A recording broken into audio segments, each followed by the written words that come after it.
My son handed me a coffee in my own bakery and told me to enjoy my morning off. Then he said the thing I keep hearing in my sleep. "You're just the founder now, Mom. Let me handle the real work." Founder. Like a name on a plaque nobody reads. I smiled, because that's what you do in front of the staff. But I'd already seen the new schedule taped by the register, 40 years of my life on that wall, and my name wasn't on it. Not once. Not even to pour coffee.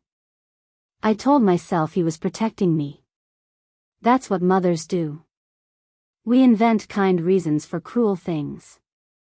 Then a customer asked me why the sign out front had a different date on it now.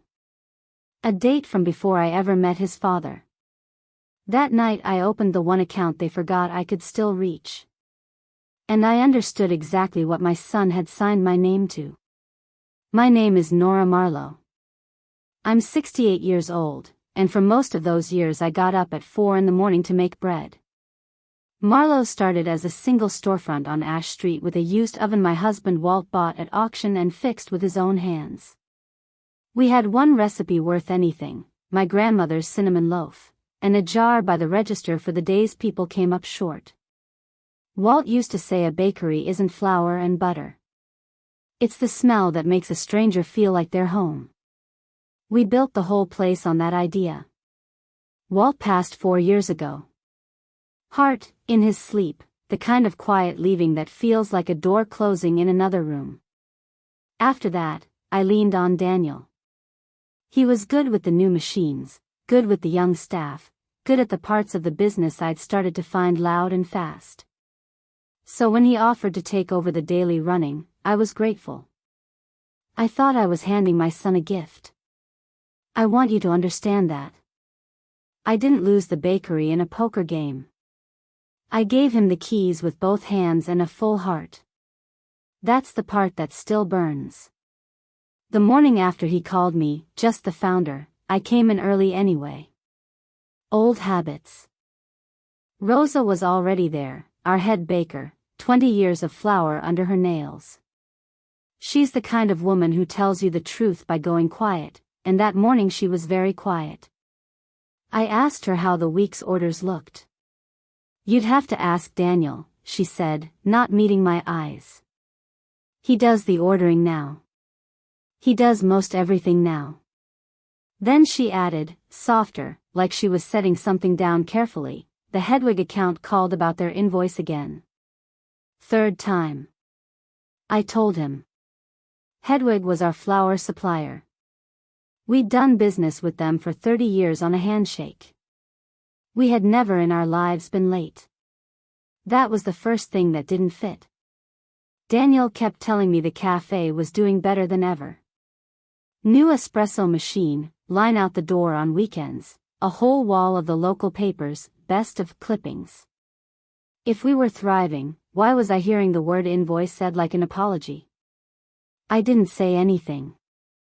I've learned that the fastest way to make someone hide something is to let them see you looking for it. Over the next week, I just watched.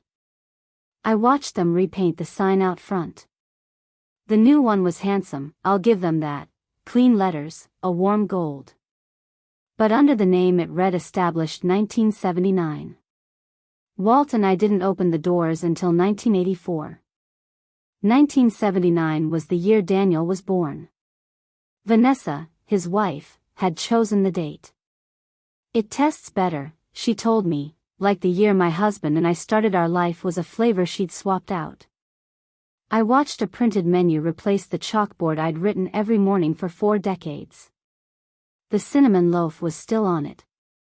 But it was called Signature House Loaf now.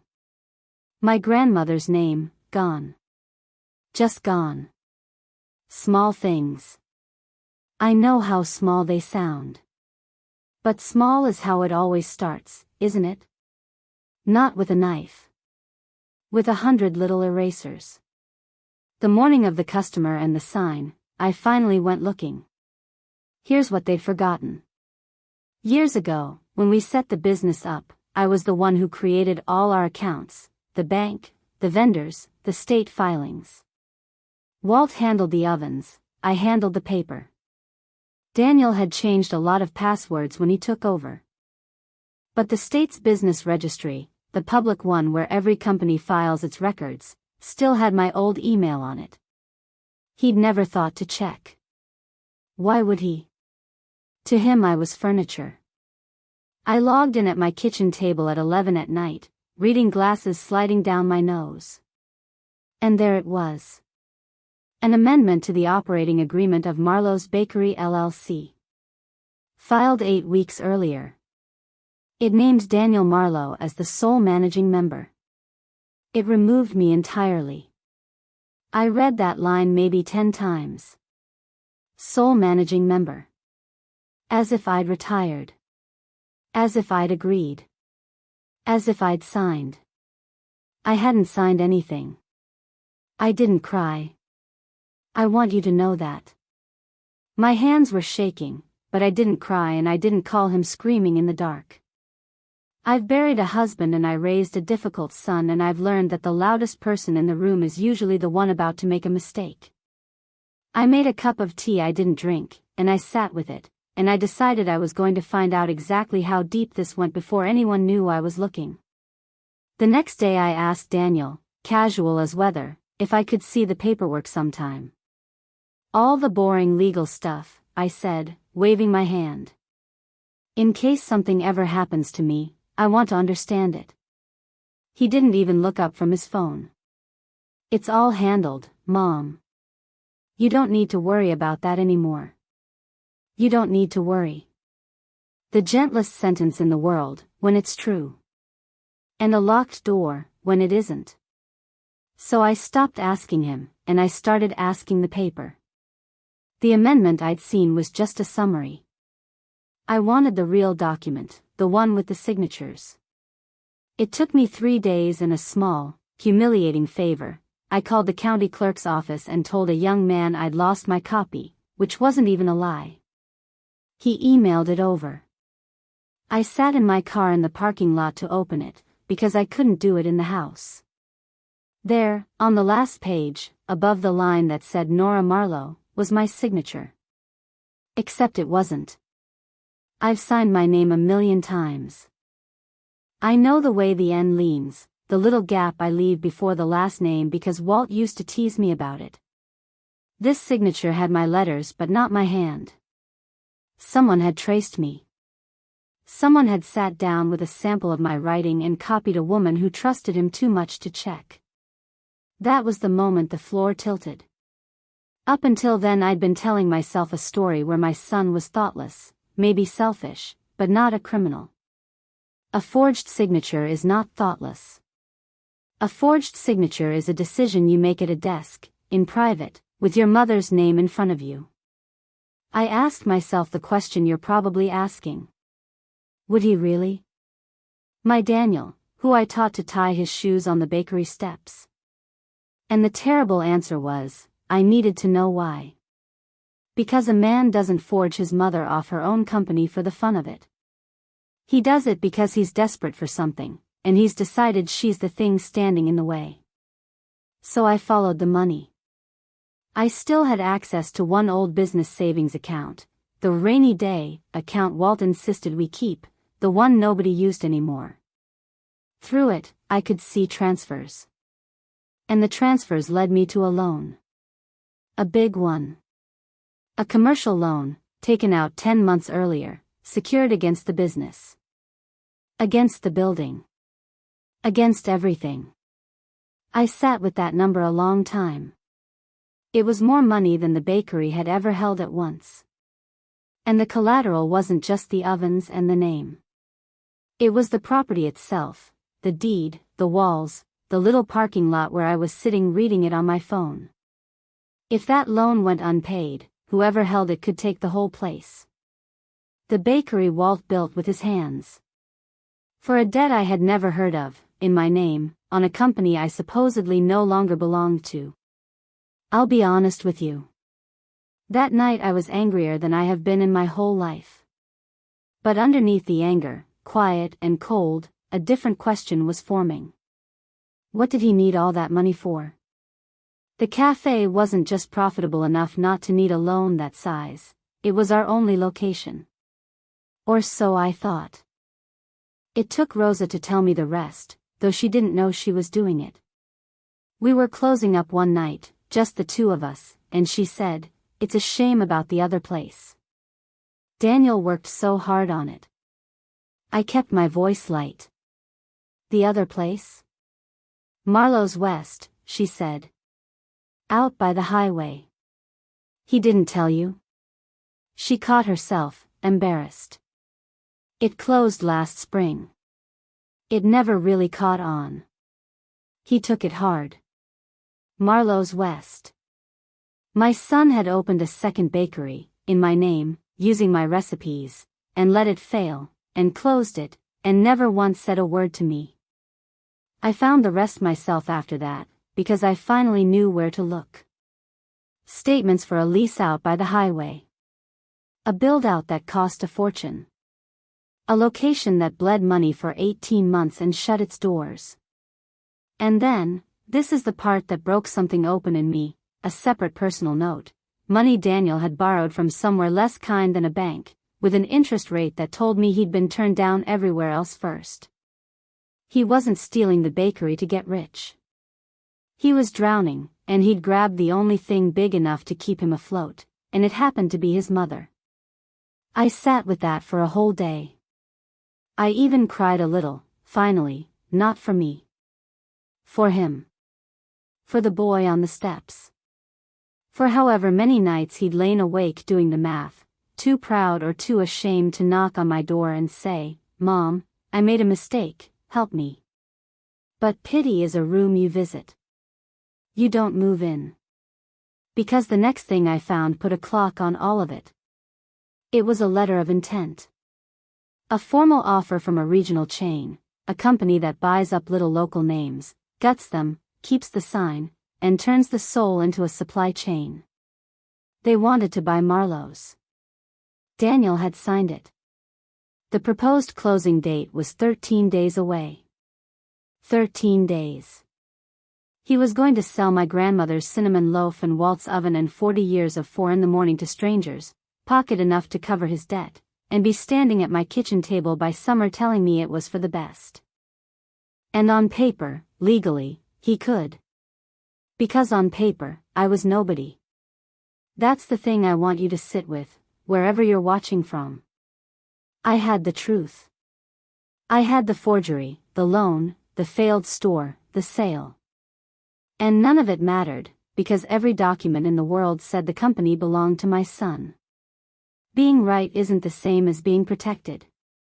I learned that at 68. I almost gave up that night. I want to be honest about that too. I sat in the dark and thought, maybe this is what happens. Maybe you build a thing and then you get old and it gets taken and you're supposed to be gracious about it. Then I remembered a sentence. Years back, before Walt got sick, before either of us knew he was sick, he'd started dragging me to a lawyer's office downtown. Marion Pace. He'd say, "We need to get the papers right, Nora. Not for us. For later." I hated those meetings. All that talk of trusts and members and what-ifs when we were healthy and busy and alive. I'd sit there thinking about the proof I had rising back at the shop. But Walt kept saying one thing, over and over, tapping the table with one finger. The building is separate. Remember that. Whatever happens with the business, the building is separate.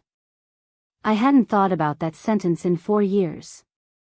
At 2 in the morning, it came back like a light turning on. I called Marion Pace's office the next day. She was older now, near retiring, but she remembered Walt the second I said his name. "Oh, I remember Walt Marlowe," she said, and there was a smile in it. "He was the most careful man I ever met. Come in. Bring nothing. I have everything." I sat across from her the next afternoon with my hands folded like a schoolgirl, afraid to hope. She opened a file that had been sitting in her office for 6 years. "Your husband," she said, did 2 things you should know about. First, the operating agreement he set up, the real one, the original one, makes you the majority member of Marlowe's bakery. 60%. He kept 40 for the 2 of you to eventually pass to Daniel, but control stayed with you. Any amendment that removes your names as sole managing member is invalid without your genuine, notarized signature. I said, very quietly, there's an amendment. With a signature that isn't mine. Her face didn't change, but something in it sharpened. Then that document is worth less than the paper it's printed on. And forging it is a felony. She let that sit. Second thing. The building on Ash Street was never owned by the company at all. Walt put it in a separate trust, in your name. The business rents it. Which means it could never legally be pledged as collateral by anyone but you. She looked at me over her glasses. Whoever put that building up against a loan committed fraud on the bank, too. The room got very quiet. For years my husband had been gone, and he was still, at that moment, reaching across the table to take care of me. He'd known. Not that Daniel would do this, I don't believe he ever imagined that. But he'd known that people get desperate, and paper is how you protect the people you love from the worst version of themselves. The papers Daniel filed were never worth anything. He'd built his whole escape on a foundation his father had quietly made of sand, years before, out of love. Now I had to decide what to do with that. I didn't want a scene. I've never wanted a scene in my life. But I understood something about my son by then. He only heard things when there was no room left to talk over them. So I let Marion set it up properly. A meeting, at the bakery, after closing. I asked Daniel to come. I asked Vanessa to come. And, without telling him what it was, I asked him to invite the buyers, so we can all understand the offer together, I said, sweet as anything. He thought he'd won. That's the thing about people who cheat. They can't imagine you'd let them get close to the finish line unless you'd already lost. We sat around the big table by the window, the one Walt built. The 2 buyers in their good suits. Vanessa with her folder. Daniel leaning back, relaxed, the man in charge. And Marion, whom I introduced only as, my attorney, she'll help with the paperwork. Daniel started his pitch. The vision, the growth, the future, all the words that sound like progress when you don't look underneath them. The buyers nodded. Vanessa slid the papers to the center of the table. I let him finish. Then I nodded at Marion, and Marion opened her file. She's a calm woman. She didn't raise her voice once. She just read. She read the original operating agreement, 60%, majority member, control retained by Nora Marlowe. She read the clause that made the recent amendment invalid without my notarized signature. She read the definition of the word forgery, and the statute number beside it, in the same tone you'd read a recipe. Then she set down the deed to the building, in the name of a trust, my name, and explained that the property securing their loan had never belonged to the company that pledged it. I watched my son's face go from bored, to confused, to the specific gray color of a man who has just felt the floor he was standing on turn out to be a picture of a floor. One of the buyers said, carefully, we were told the ownership was clean. You were told a great many things, Marion said. Vanessa started to talk, there must be some mistake, this is all a misunderstanding, and I finally spoke, for the first time since hello. Vanessa, I said. The date on the sign is wrong, too. It's the only thing you changed that I can prove you meant. The buyers left first. Smart men. You could see them mentally setting fire to the whole deal on the way to the door. Then it was just family, and the truth sitting in the middle of the table like something that had died there. Daniel didn't confess. I didn't expect him to. The DNA of this whole thing was a man who couldn't say the hard sentence out loud. He got angry first, that was easiest. You went behind my back, he said, and I almost laughed at the shape of it. Then he deflected. Everything I did for this family. Then, finally, when the anger ran out of road, he got quiet, and I saw the boy again, terrified. How bad is it, Daniel? I said. Not a question. A door. And it came out of him. The second location. The pride. The loan he couldn't cover. The men he'd borrowed from.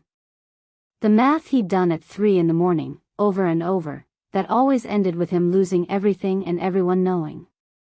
I was going to fix it before you ever found out, he said. You were never supposed to know. I know, I said. That was the plan. That's what makes it the worst thing you've ever done. Here is what I did, and I've made peace with all of it.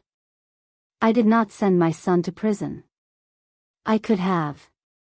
Marion told me plainly that the forgery and the bank fraud were more than enough. And I want the ones of you who've been betrayed to hear me. I don't think you'd have been wrong to press the charge. But he was Walt's boy too, and there was a 15-year-old girl named Lily who called me every Sunday and still thought her father hung the moon, and I would not be the one to take that from her over money. What I did instead was take back what was mine, cleanly, on paper, the way Walt taught me. Marion voided the amendment. I resumed control of the company I had never actually left. With Marion's help I refinanced the loan through a real bank, using the building I actually owned, on terms we could survive, and Daniel signed an agreement to pay it back to me, every dollar, on a schedule, with his name on the line this time instead of mine. He does not run the bakery anymore. He works in it. There's a difference, and he's learning it the way I learned mine, early in the morning, with his hands in the flour, under Rosa, who forgave him faster than I did and works him twice as hard for it. I put the real date back on the sign. 1984, and under the cinnamon loaf on the menu, I put my grandmother's name again, where it belongs. I thought that was the end of it. It wasn't quite. About 2 months after all of it, when the dust had settled and the bakery was breathing again, Daniel came to me one evening after close. I thought, foolishly, that he'd come to say thank you. That the long version of I'm sorry had finally arrived. He stood by the register, turning his hat in his hands, and he said, Mom. Now that everything's stable again, I was thinking. The building's worth a lot. If we just took a little out against it, I know a guy with a concept, franchising, it's basically guaranteed. I want you to understand. He was asking me, 60 days after I caught him forging me off my own company to sell it out from under me, to hand him the building so he could do it all again. Not sorry. Just early to the next idea. I didn't yell. I've told you, that's not how I'm built. I just looked at my son for a long moment, and then I looked at the sign through the window with the right year on it, and I said, No, sweetheart. You're just the baker now. Let me handle the real work. His own words. Handed back, gently, exactly. He heard it. For the first time in this whole story, I watched something land. He put his hat on and he went home, and the next morning he was there at 4 with the ovens, and he didn't ask again. So let me leave you with the thing I actually learned, wherever you're watching from tonight. I spent 40 years believing that if you love people enough, you never have to protect yourself from them. Walt knew better. Walt loved us so much he sat in a lawyer's office he hated and made the paper write, for a day he prayed would never come. He wasn't planning for a villain. He was planning for a human being, on his worst night, reaching for the wrong door. And because he did, a bakery on Ash Street still smells like home in the morning. Love isn't a substitute for the paperwork. Sometimes love is the paperwork. So here's my question for you, and I mean it, tell me in the comments. If it were your child, would you have pressed the charge, or done what I did? There's no wrong answer. I just want to know I'm not the only one who's had to choose. And whatever you're signing, whatever they slide across the table with a smile, read every page. Especially the last one.